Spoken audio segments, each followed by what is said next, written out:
Module 1. National Control System and List. Which agencies maintain or update your control list? In Austria we have two line ministries. There's war material, so that's the heavy stuff, so to speak, from machine guns upwards to tanks. And there the line ministry is the Ministry of the Interior. The rest, like small arms and light weapons and dual-use items, the lead ministry is the Ministry of the Economy. And they are responsible for assessing what sort of item this is. And the ministries use the control lists published by the European Union, and those are in turn based on the control lists of Wassenaar. We are part of a much larger process, which is Wassenaar and the European Union. So to make that very clear, the control lists of Wassenaar are published in English, and then the EU control lists are translated in all EU languages, amongst those German.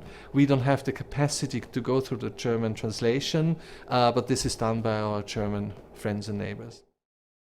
Will you apply the provisions of the ATT to all items contained in your national control list?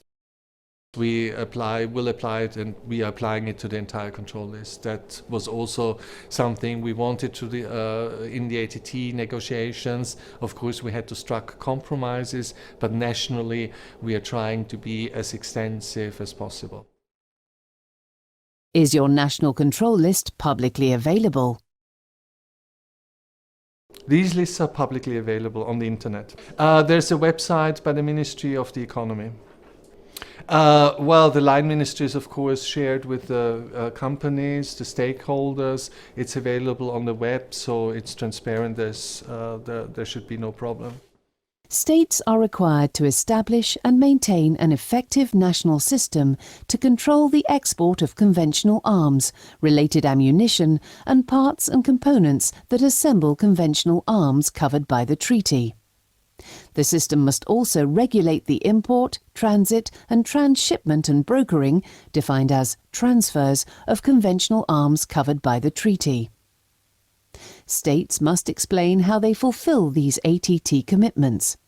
In particular, states parties are obliged to establish and maintain a national control list that covers at a minimum the 8 categories of conventional arms outlined in Article 2(1) of the treaty text, as well as ammunition defined in Article 3 and parts and components that are used for assembling conventional arms as defined in Article 4. Some states use national control lists derived from those formulated by export control regimes, for example the Wassenaar Arrangement, or regional organisations that cover items beyond the scope of the ATT. Some states have control lists that do not include all of these items contained in Articles 2, 3 and 4 of the ATT.